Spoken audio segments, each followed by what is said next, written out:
Hello everyone, good afternoon. So today we will be discussing about oncology. As we will be delivering online and recorded lectures. So this will be a help for you all to for your academics in the subject of oncology.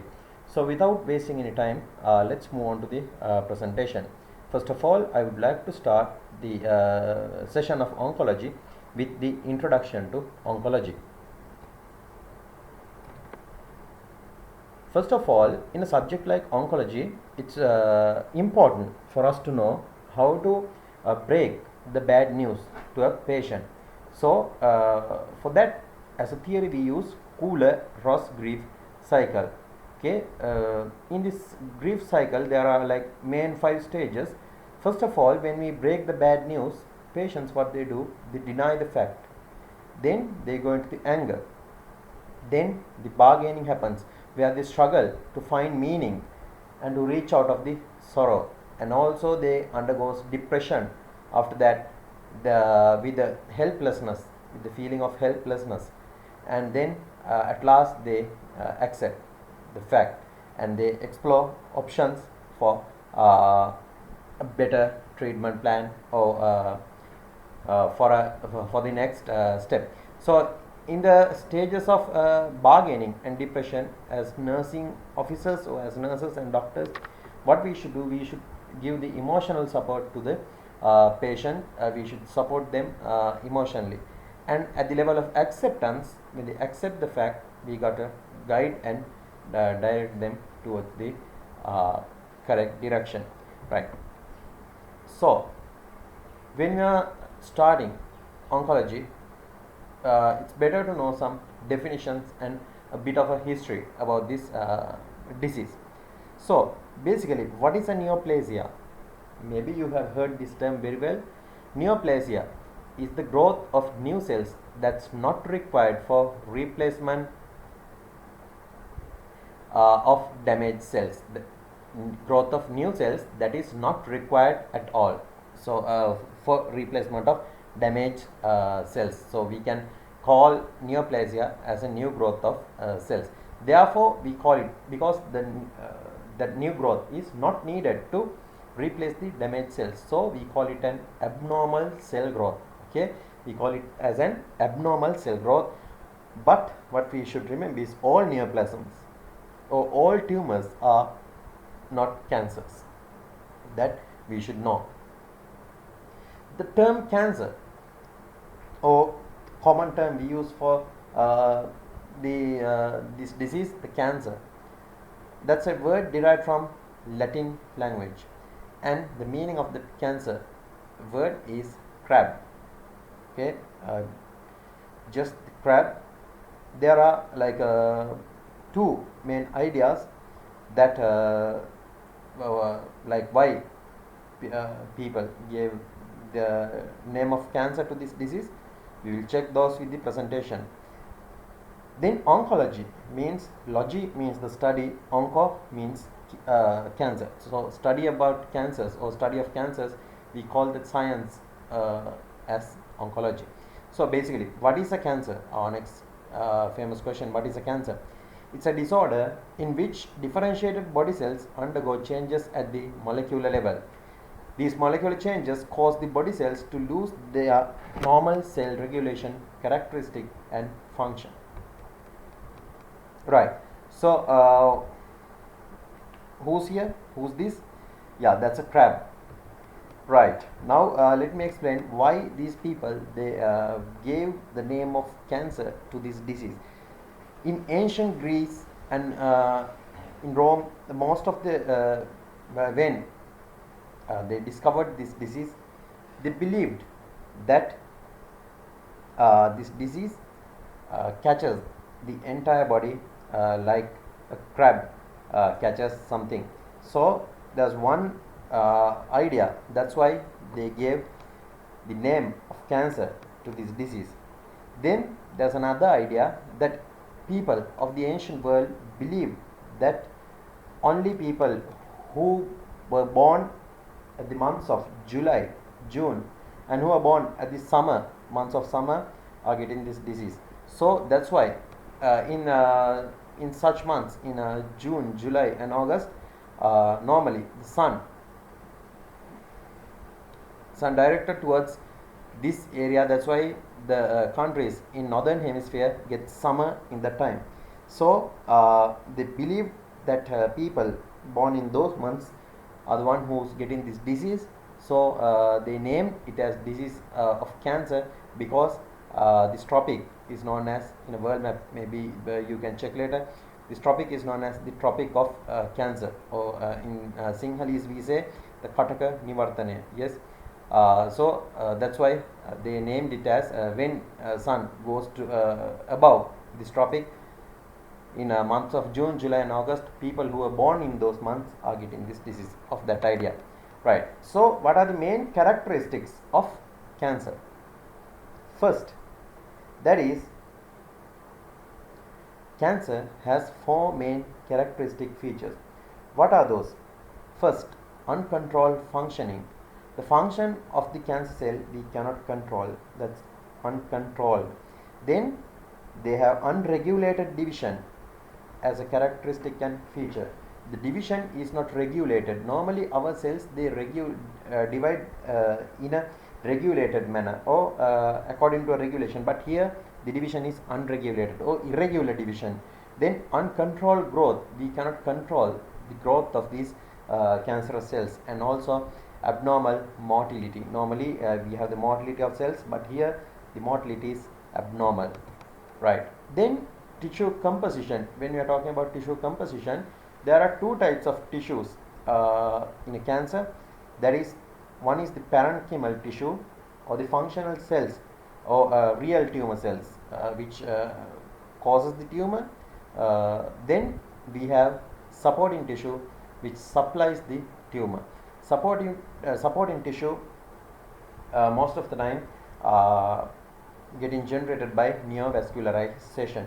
So the parenchymal tissue and the supporting tissue. So parenchymal tissue includes the functional cells like liver cells, or if there's a thyroid carcinoma, the thyroid follicular cells. But supporting tissues include the blood vessels and lymphoid or lymph structures, right? Classification. Cancer could be benign and malignant. The benign cancers, they have some characteristics. Malignant cancers, they have some characteristics. We'll check what are the those. Okay, a benign cancer, we call it a well differentiated cell. Why is this? Because when cells are dividing and cells are getting differentiated to their target cells, benign cancers or benign tumors occur at the latter stages of this cell division. So most of the time these cells are well differentiated from the basal cell. So basal cell give rise to many cell types, and with time they grow in size and in number. Then they differentiate into various kind of cells. So benign tumors occur at towards the end of this cellular differentiation. So most of the time benign cells are well differentiated. We can identify whether it was about to be a squamous cell or like that. And a slow progressive growth rate is one of the characteristic of benign tumors, and or else it may stop growing, or that may go back, or that may regress, we say. Then expansive manner of growth is there. Then presence of a well-defined fibrous capsule. There's fibrous capsule for that. Then the lack of ability to metastasize to other organs. They doesn't metastasize. Then benign tumor does not cause death unless its location interferes with vital functions. What is this? Benign tumor does not cause death unless its function interferes with its location interferes with vital function. Now for an example, let's imagine there's a tumor on your skin or on your hand. So that doesn't, a benign tumor, that doesn't cause death. But if the tumor growth happens in a mediastinum area or just near to your heart, and if it compresses the inferior or superior vena cava or the venous return to the heart, that may be life threatening. Or if it compresses the neck structures, that may be life threatening. So depending on the location, but normally a benign tumor doesn't cause death by itself. Then in contrast to that, we have malignant tumors. Malignant tumors also arise from normal differentiated cells, just like benign neoplastic cells. However, the malignant cells differentiate at the very beginning. Okay, we mentioned that a basal cell differentiates and it goes under many stages to become a specific cell, and we mentioned that the benign tumors, they start growing at the towards the end, but the malignant cells, they start to differentiate to a malignant cell at the beginning of stages, or at the very early stages. So these cells are less differentiated or poorly differentiated, we say, and they lose their normal cell characteristic and they acquire new characteristics and new functions. Right. In contrast to benign neoplasms, malignant neoplasms tend to grow rapidly and spread widely, that we all know. Their malignant capability depends on the degree of differentiation. So lesser the differentiate, higher the malignant capability. So in this diagram, you can see the differences between a benign tumor and malignant tumor. Here in a benign tumor we have an outer capsule, and that's limited, and cells are not cancerous and won't spread. But in malignant tumor we don't have a defined capsule, cells are cancerous and can spread to other tissues and organs. So again, here the growth which is limited, we can call it a benign growth. Here the growth is not limited, which might spread, that we can call a malignant tumor or malignant growth. Again, we have a table which shows the differences between benign and a malignant tumor. Benign tumors are small, slow growing, non-invasive, they don't invade other organs, well differentiated cells, and they stay where they are, stay where they are and can't invade or metastasize. In contrast to that, the malignant tumors, they are large in size and they are fast growing, they are invasive, they invade other organs, then they are very poorly differentiated, then they metastasize to other organs as well. They infiltrate, invade, destroy surrounding tissues, then goes to other parts. Right. Again, there's a comparison which I have taken from your textbook. So once you get the presentation and the oncology textbook, you can refer to this table. Same thing about malignant tumors and benign tumors, the different scenarios. Right. Then we have to discuss about the cell adaptations, some of the cell adaptations. A normal cell, when it undergoes a stress or a stimuli or injurious stimuli, they adapt in different ways. First of all, there are many adaptations. Out of them, we have to consider the ways of adaptation. First adaptation method is hypertrophy. What is hypertrophy? That is increase in the size of cell. If a cell increases in size without increasing in number, we call that the hypertrophy. For an example, let's say people who are working out hard and who are going to the gym and all, they lift weights, and also their biceps are very well developed or increased in size than a normal human, but those biceps are not increased in number of cells. Okay, they have increased in size. So such kind of a growth, we call it a hypertrophy. Now another physiological example, during pregnancy, the uterus that increases in size, okay, that we call the hypertrophy. Then next example is a pathological one. When heart or the vein preload increases to the heart, or when heart gets an increased load to pump, what happens? The normal muscular strength won't be enough, so heart muscles, they undergo, we say they undergo hypertrophy, or they increase in size, and that causes the very famous pathology, you all know, hypertrophic cardiomyopathy, HCM, right? So here, the what does hypertrophy mean? That means increase in the size of cell, not the number. Here, for an example, they have given muscular hypertrophy in an athlete. Then we have hyperplasia. What is this? Hyperplasia, in contrast to hypertrophy, that is increase in number, denotes an increase in the number of cells of a certain type of a tissue, resulting in an increase in the tissue mass. For an example,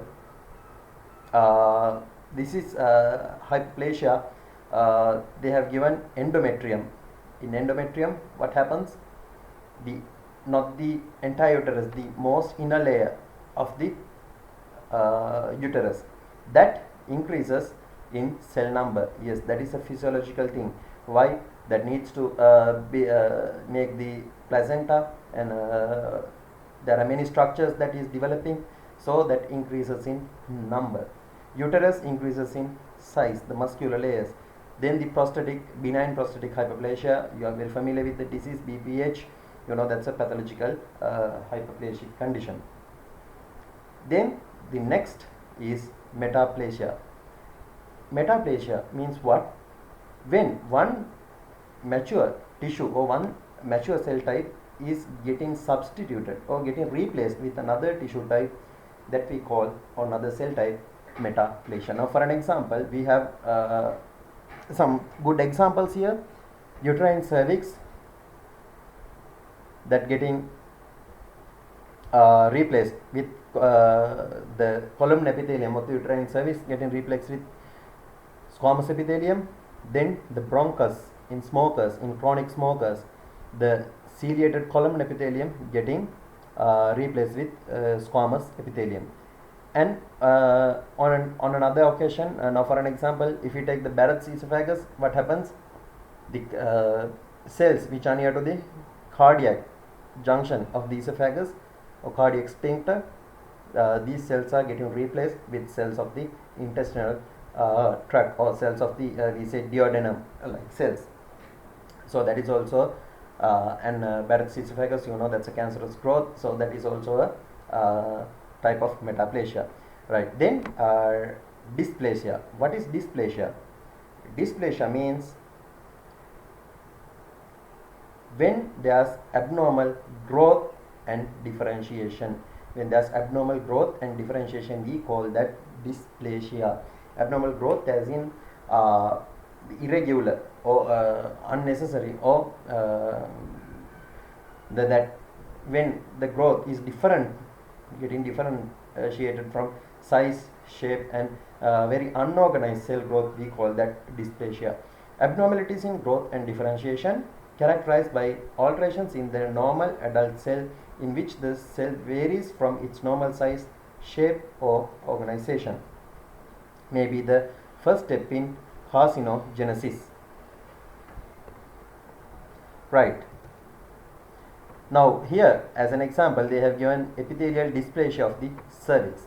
Right. Again here, you can see a normal myocyte, how it looks like here, and it has adapted here, the adaptation response to increased load. It has grew up in size, and we say it has undergone hypertrophy. Then this is how a normal heart chambers and heart walls looks like. This is when hypertrophied. This is how hypertrophied heart wall looks like. So you can see in hypertrophy they have increased in size. Okay. Again, here is the definition of hypertrophy, defined as an increase in cell mass together with an increased functional capacity. Then here the uterus, normal uterus,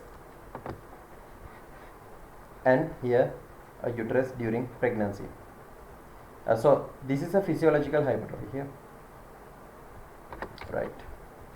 Then again a normal heart, how it looks like. Then heart with hypertrophic cardiomyopathy, how it looks like. So they have undergone hypertrophy. Okay, right. Another adaptation method is atrophy. What is atrophy? Or atrophy that takes place when cell shrink and reduce their function. Okay, due to different reasons, or due to various kind of reasons, cells can shrink and they can reduce their function. So that process we call or that condition we call atrophy. Here you can see this brain is pretty much normal, and here cells have shrunken, and you can see a clear difference between two brains, right? Then here compared to the left leg, right leg has undergone some kind of atrophy. Clearly we can see wasting there, right? So this diagram, pay attention to this diagram, you can differentiate the hyperplasia and hypertrophy. In hypertrophy, cells increase in size. In hyperplasia, cells increase in number. Here 4 cells we have, here it has become 6 cells, here it has been just 4 cells but increased in size, right? Again metaplasia,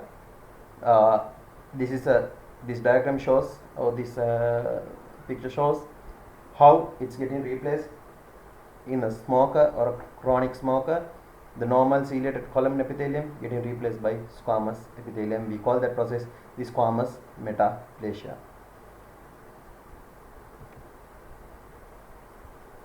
Dysplasia, also you know, the disorganized appearance of cells due to abnormal variation in size, shape and arrangement. So this is how a normal cell become a cancerous cell.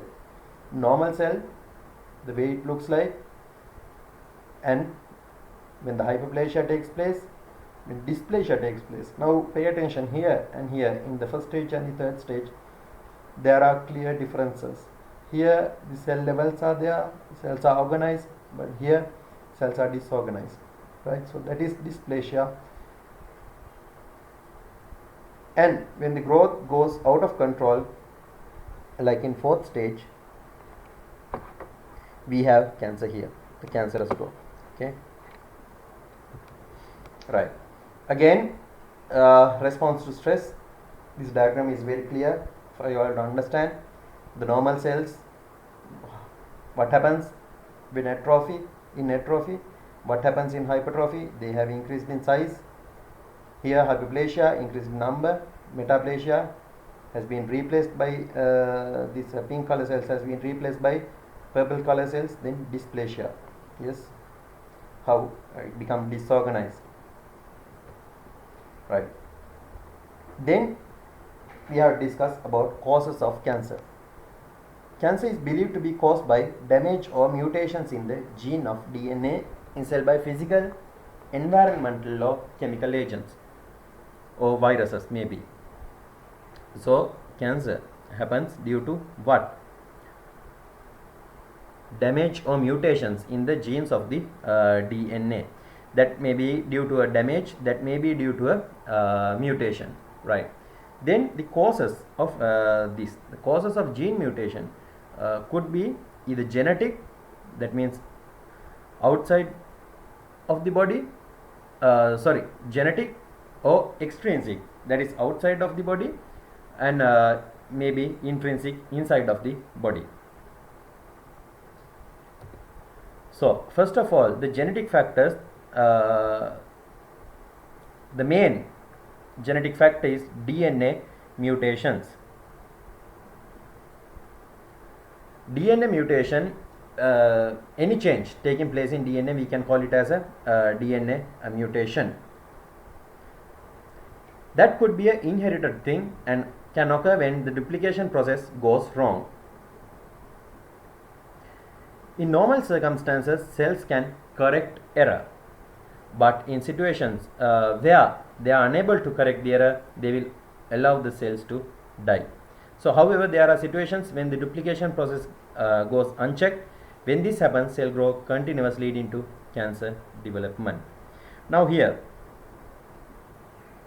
what happens in DNA mutations, there are checkpoint kind of things, and when this duplication process goes wrong or when it goes unchecked, the point one before the last, when the duplication process goes unchecked, cell growth continues, leading to a cancer development. Right. Then as a result of mutation that alters protein function, which changes the genetical things apparently, and malignant transformation or growth of malignant tumor can takes place. We call that a unregulated cell growth. Right. Then germline mutation and hereditary cancers. These are inherited cancers, and these occur when in germ cells or in a case of gene mutations. Right. For an example, these kind of cancers occur in germ cells such as ovum and sperm, or egg and sperm. So if there's a mutation in such kind of a thing, we have we call that a germline mutation or a hereditary cancer. For an example, cancers of the breast or ovarian cancers could be in this could be comes under this category. Right.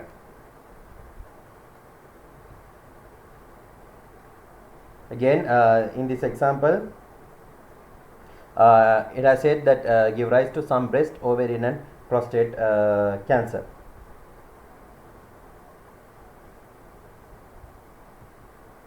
Then after the gene mutations, the next factor could be extrinsic or environmental factors. That could be categorized into three types.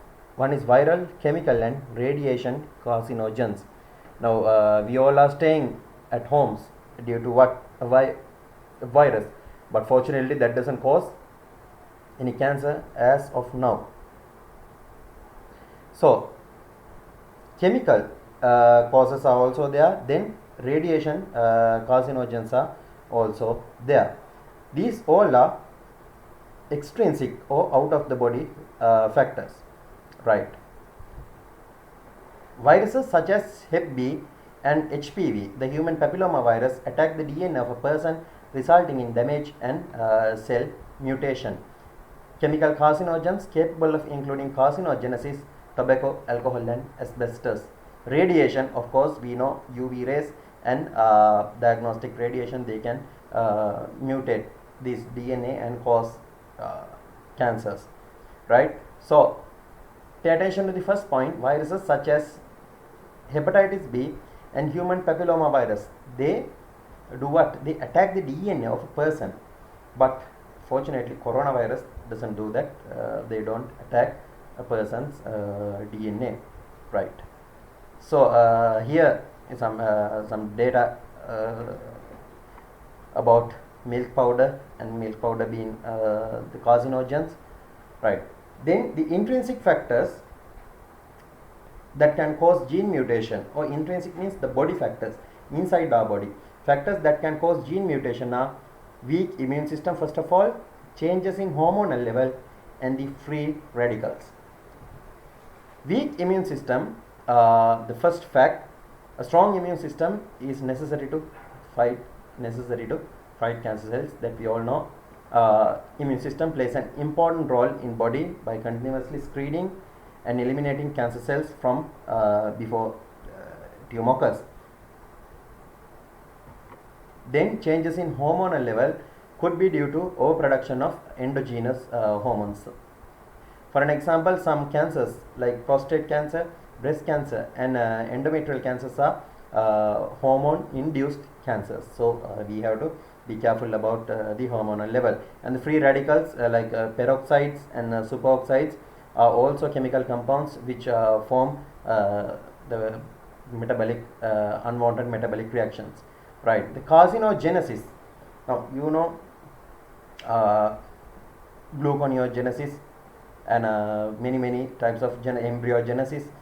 Just like that, carcinogenesis means the transformation of normal cells to malignant cells, or transformation of normal cells into with malignant characteristics.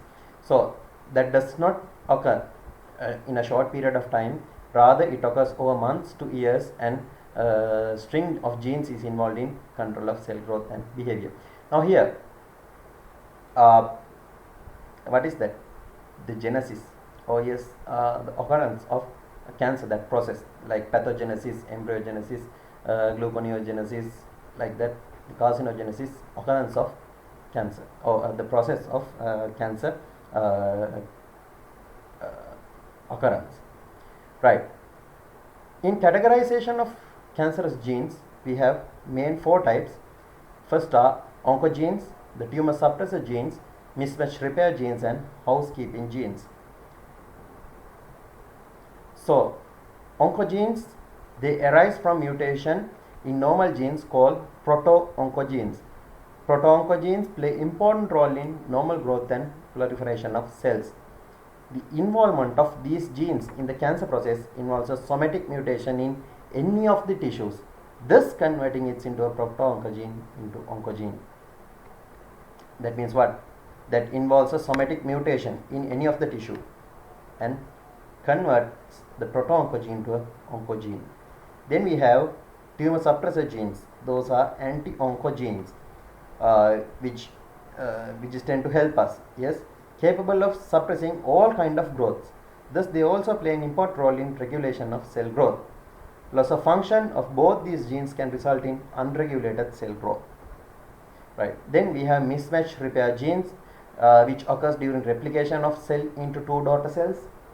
Then housekeeping genes, that normally who do not participate in cell growth as the other genes, and their work is to keep the cell clean and in good functioning state and to protect cell from carcinogenic invaders. Right. So here in this diagram you can see any kind of cancer causing agent like a radiation or something that in a normal cell that causes a mutation of DNA here. Then one part becomes which is exports become a proto-oncogene, and in proliferation the proto-oncogene become an activated oncogene, and that oncogene gives rise to a cancer cell. That is pretty much clear, I think. Right. Here also the same scenario. The tumor suppressor gene act like a brake pedal. Here the tumor suppressor gene, they act on different levels and they inhibit this cancer growth. Stages of carcinogenesis. Now we have discussed about the stages of we said carcinogenesis is a process, occurrence of cancer, and we got to discuss about stages of carcinogenesis. For carcinogenesis to take place, it has to undergo the following 4 stages. What are the 4 stages? Initiation, promotion, progression, and metastasis. Initiation, as you all know, that is the initial stage. In this stage, normal cells must be exposed to a carcinogen. Okay, just like this stage, exposed into a carcinogen. Here it's a normal cell and exposed into a carcinogen. Initiation occurs in the cell DNA, and this initiating agent damages DNA by altering a specific gene. Does not cause cancer by itself. Yes, initiation cannot cause the stage, cannot cause cancer by itself. To become cancerous, cell from this stage must proceed to the next stage, promotion. What is promotion? Promotion stage is a follow-up from initiation. To become malignant, the cells must enter the promotion stage. Exposure to promoters such as carcinogens does not act on the DNA but instead stimulates growth and division of a cell. The next stage is progression. In progression, after promotion, what happens? A series of changes takes place, resulting in an undifferentiated cells. pay attention to the first point, undifferentiated cell, leads to a change in appearance, function and growth rate. This stage, when it reaches to this stage, that becomes irreversible. Okay, so in progression what happens? A series of changes takes place that results in undifferentiated cell, and that leads to changes in appearance, function and growth rate. Metastasis means the spreading of malignant cell to the nearby cell or surrounding tissue or beyond its original site. Spreading of these malignant cells and discontinuing with the original tumor. So that means basically what the stage, the spreading stage of the cancer. Right.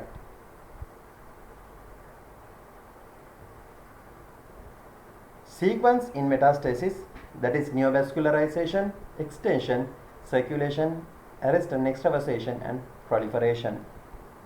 Neovascularization means what? Initially, when the tumor grows, the supply of nutrients and oxygens become insufficient. Of course, when there is a new growth, the supply of oxygen and nutrients become insufficient because those were adapted to supply a specific area for tissue. But when there is a new tissue growth, so that won't be enough for all the tissue. So the tumor cells, they secrete a thing called TAF. What is that? Tumor angiogenesis factor. The tumor angiogenesis factor does what? They precipitate cell division and stimulate new capillary formation. Angiogenesis means capillary formation. Now for an example, angio means blood vessels, angiogram and angioplasty, those are related with blood vessels. You know the coronary angiogram to check about coronary blood vessels, like that. So tumor angiogenesis factor means for the tumor genesis of new blood vessels. So that factor promotes or stimulate new capillary formation. Then extension, malignant cells within the tumor secretes enzyme which penetrate into the surrounding tissue. Again, pay attention, cells within the tumor secretes enzymes which penetrate into the surrounding tissue.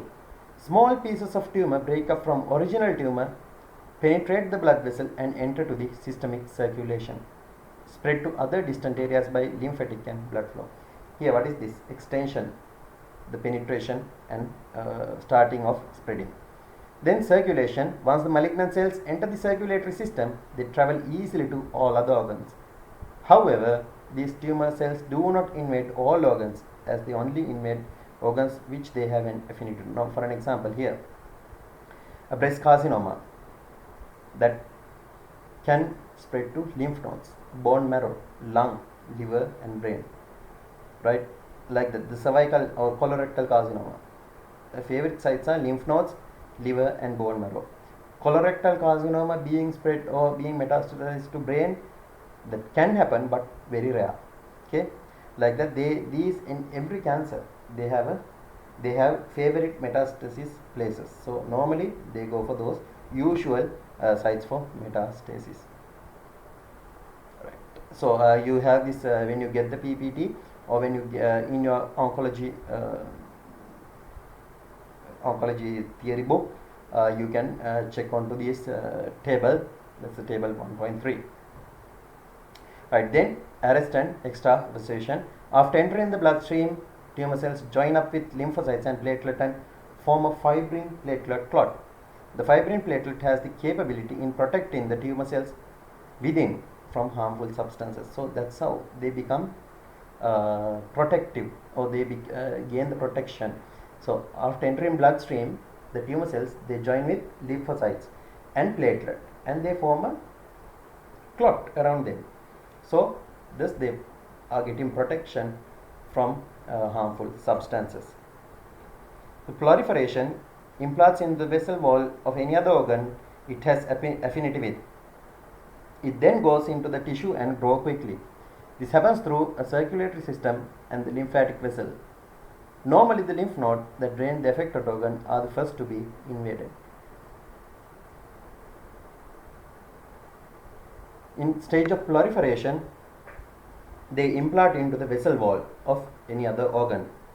And here normally what happens, they go to the lymph nodes first of all, especially to the lymph node which the organ is getting drained, right? Then we have classification of cancers. First, the benign tumors, and we know that, and identified by the ending word oma, right? However, only melanomas and hepatomas are excluded as benign tumors, as they are malignant neoplasia of melanocytes and liver. Okay. Other than melanoma and hepatoma, any other thing ending with oma, okay, we can consider it as a benign tumor. Then we have malignant tumors recognized by the ending word carcin. Example, adenocarcinoma. Okay, that kind of a thing. Where the carcin is there, we call it a malignant tumor. Then we have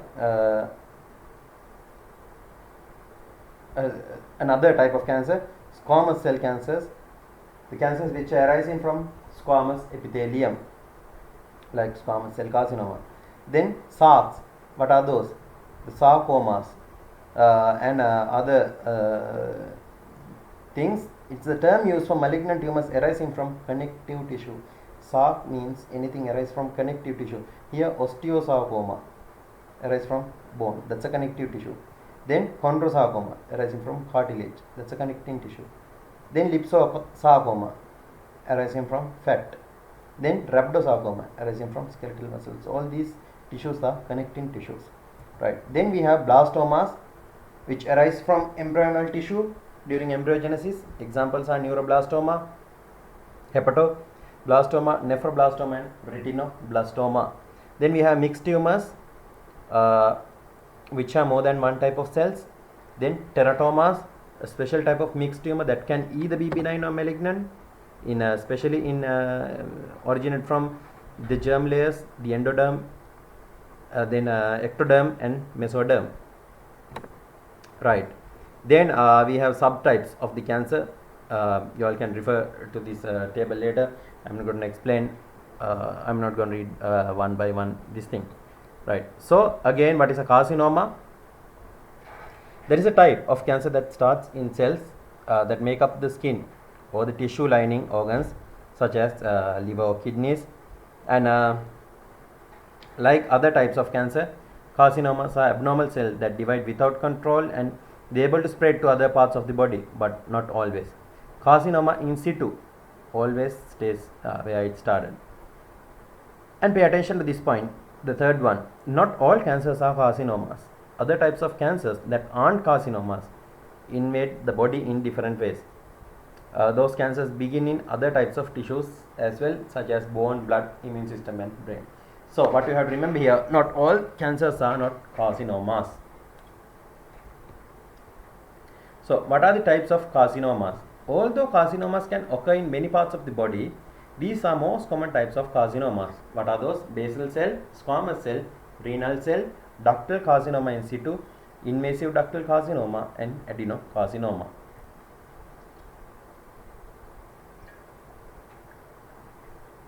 So basal cell carcinoma is the most common form of all cancers, and it occurs in cells lining the deepest part of skin outer layer. Then the squamous cell carcinoma. Most people think of skin cancer when they hear word squamous cell carcinoma. It's true that this type of carcinoma often show up on skin, but also found on other parts of body such as GIT and respiratory tract. When squamous cell carcinoma develops in the skin, often found on areas that are exposed to sun, such as face, ears, neck, lip and hands, right? About renal cell carcinoma and ductal cell carcinoma. Renal cell carcinoma is the most common type of kidney cancer. It usually grows as a single tumor within the kidney. Then ductal cell carcinoma, cancer cells are found inside the ducts of the breast.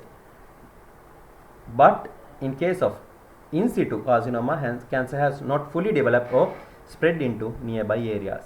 Nearly all women diagnosed with this can be cured. All women who are having ductal cell carcinoma can be cured. Then we have invasive ductal carcinomas. This type of breast cancer starts in milk duct but spread into the fatty tissue of the breast. it can spread to other parts of the body through the lymph system and bloodstream. The adenocarcinoma, then that's another popular term. This is a type of carcinoma that starts in cells called glandular cells. These cells make mucus and other fluids. They found in organs in our body. Adenocarcinoma can occur in different parts of the body. Some adenocarcinomas may be examples, may be lung, pancreas, and colorectal types. Right. Then we have staging of the cancer. Maybe you have heard there's a type of cancer staging classification known as TNM staging of cancer. TNM classification of cancer staging. Maybe you have heard. What is TNM classification? T stands for tumor size. N stands for node involvement or lymph nodes. And M stands for metastasis or metastasis. Here we stage according to T, N and M stage. T1 means the cancer limited to mucosa and submucosa, the most inner layers. T2 when cancer extended to muscular layer but not throughout the muscular layer. T3 when cancer has invaded the muscular layer and gone throughout the this layer. Then T4 when it has invasion to adjacent organs as well, adjacent structures. About nodes, N0 means there's no node involvement. N1 less than 4 regional nodes are involved or has been spread to less than 4 regional nodes. N2 means more than 4 regional nodes have been spread to more than 4 regional nodes. M, of course, there are only two options. M0 when there's no metastasis, M1 when there's distant metastasis. Right, again in this diagram also you all can see the TNM classification. You all can get an idea about TNM classification. Here 0, then 1 to muscular layer, 3 to other layers as well, to other structures. Here it has gone out, it has gone throughout the cross section but not to the other structures. In T4 to the other structures as well. Sorry. Then the local nodes here, N0 no involvement, less than 4 regional lymph nodes, yes, here distant lymph nodes are also involved. Here metastasis no, no metastasis. Here multiple distant metastasis. Right. Then if the carcinoma or cancerous growth is limited here, we call it carcinoma in situ, CIS here, carcinoma in situ. Then TA in only in the mucus layer, T1 mucus and submucus, T2 as you mentioned up to muscular layer but not throughout that, T3 throughout the entire layers, and T4 has gone to adjacent structures as well. Right. So this is the incidence of cancer in Sri Lanka. Maybe about one last thing about this TNM classification. Maybe you have seen in reports and all, doctors and radiological in reports, they have mentioned that TNM, T1, N1, M1 like that. So that is the TNM classification, or most common classification in cancer in world. Right. So this is the incidence of cancer in Sri Lanka from 1985 to 2009. In 1985 we had around 5,000 patients, and in 2009 we are having around 17,000 patients, and of course it has been increased by now, I think. Right. So this is cancer hospital which is specialized for cancer, the National Cancer Institute or Apeksha Hospital Maharagama, and these are some pictures of that, and the newly built complex, the Razavi complex.